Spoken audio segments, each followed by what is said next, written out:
நான் வந்து 2 பச்சை வாழைப்பழம் எடுத்திருக்கேன். இதை போல் தோல் எடுத்துருங்க. எடுத்துட்டு கட் பண்ணி சேர்த்துடலாம். இது கூடவே 2 ஏலக்காய் சேர்த்துடலாம். பொடியை நறுக்கின வெல்லம் எடுத்திருக்கேன். 250 கிராம் எடுத்திருக்கேன் நான். இதை நல்லா அரைச்சி எடுத்துக்கோங்க. பாருங்க, வாழைப்பழமும் வெல்லமும் இந்த அளவுக்கு அரைச்சி எடுத்துக்கோங்க. இப்போ ஒரு பவுல் வச்சுக்கோங்க.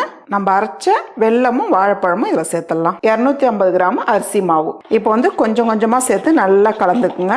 இந்த அளவுக்கு நல்லா கலந்துருங்க. இப்போ வந்து கொஞ்சமாக தண்ணி சேர்த்துக்கலாம். பாருங்க, இந்த அளவுக்கு நல்லா கலந்துருங்க. இவ்வளோ கெட்டிதான் இருக்கணும். ரொம்ப தண்ணியாக இருந்ததுன்னா அப்போ வந்து ரொம்ப சப்பையாயிடும். இப்போ வந்து ஒரு 2 மணி நேரத்துக்கு நம்ம அப்படியே மூடி வச்சிடலாம். இப்போ பணியாரம் கல் வச்சுக்கலாம். கொஞ்சம் கொஞ்சமா நெய் சேர்த்துருங்க. நம்ம வந்து மாவு கலந்து வச்சு 2 மணி நேரம் ஆயிருக்கு. மாவு வந்து கரெக்டான பதத்தில் இருக்கு பாருங்க.